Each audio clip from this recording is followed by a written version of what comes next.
فرعون ایک ظالم اور جابر بادشاہ تھا جو مصر پر حکومت کرتا تھا۔ وہ خود کو رب اعلیٰ کہتا تھا اور لوگوں سے اپنی عبادت کرواتا تھا۔ بنی اسرائیل جو حضرت یعقوب علیہ السلام کی اولاد تھی، مصر میں غلامی کی زندگی گزار رہی تھی۔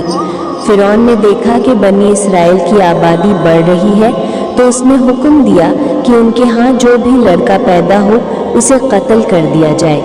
اسی دور میں حضرت موسیٰ علیہ السلام کی پیدائش ہوئی۔ ان کی والدہ نے اللہ کے حکم سے ایک ٹوکری میں رکھ کر دریائے نیل میں ڈال دیا۔ اللہ تعالیٰ نے موسیٰ علیہ السلام کی حفاظت کی اور وہ ٹوکری فرعون کے محل کے قریب جا پہنچی۔ فرعون کی بیوی حضرت آسیہ رضی اللہ عنہا نے بچے کو دیکھا اور اللہ نے اس کے دل میں محبت ڈال دی۔ حضرت آسیہ نے فرعون سے کہا کہ اسے قتل نہ کرو، شاید یہ ہمارے لیے فائدہ مند ہو۔ موسیٰ علیہ السلام فرعون کے محل میں پروان چڑھے۔ جب وہ جوان ہوئے تو اللہ نے ان کے دل میں اپنے بندوں کا درد ڈال دیا۔ ایک دن انہوں نے ایک قبطی یعنی فرعونی کو ایک بنی اسرائیلی پر ظلم کرتے دیکھا تو موسیٰ علیہ السلام نے اس کو مکہ مارا جو اس کی موت کا سبب بنا۔ موسیٰ علیہ السلام کو یہ معلوم ہوا کہ فرعون انہیں قتل کرنا چاہتا ہے تو وہ مصر سے مدین کی طرف ہجرت کر گئے۔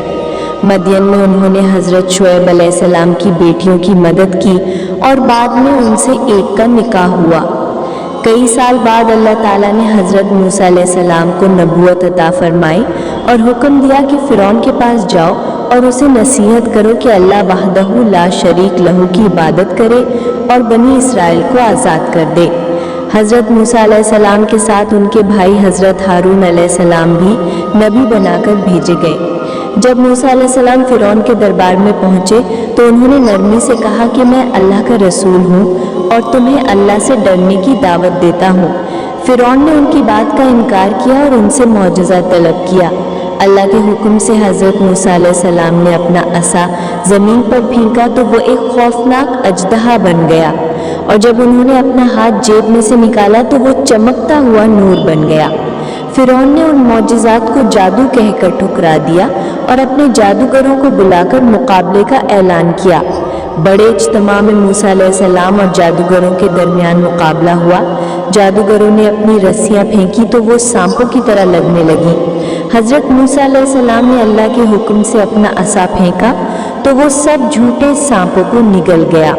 جادوگر فوراً ایمان لے آئے اور سجدے میں گر گئے کہ ہم موسیٰ اور ہارون کے رب پر ایمان لائے۔ فرعون نے ان کو دھمکی دی اور ان کے ہاتھ پاؤں کاٹ ڈالے، مگر وہ ثابت قدم رہے۔ فرعون نے بنی اسرائیل پر ظلم بڑھا دیا۔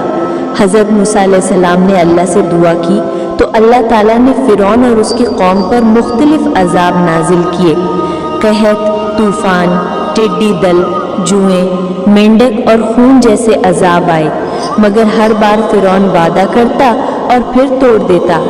آخر کار اللہ نے حضرت موسیٰ علیہ السلام کو حکم دیا کہ بنی اسرائیل کو لے کر راتوں رات مصر سے نکل جاؤ۔ حضرت موسیٰ علیہ السلام بنی اسرائیل کو لے کر نکلے تو فرعون اپنے لشکر سمیت ان کے پیچھے آیا۔ جب وہ سمندر کے کنارے پہنچے تو بنی اسرائیل خوف زدہ ہوئے، مگر حضرت موسیٰ علیہ السلام نے فرمایا، ہرگز نہیں، میرے ساتھ میرا رب ہے، وہی راستہ دکھائے گا۔ اللہ تعالیٰ نے موسیٰ علیہ السلام کو حکم دیا کہ اپنا عصا سمندر پر مارو۔ عصا مارتے ہی سمندر پھٹ گیا اور 12 راستے بن گئے۔ بنی اسرائیل ان راستوں سے گزر گئے۔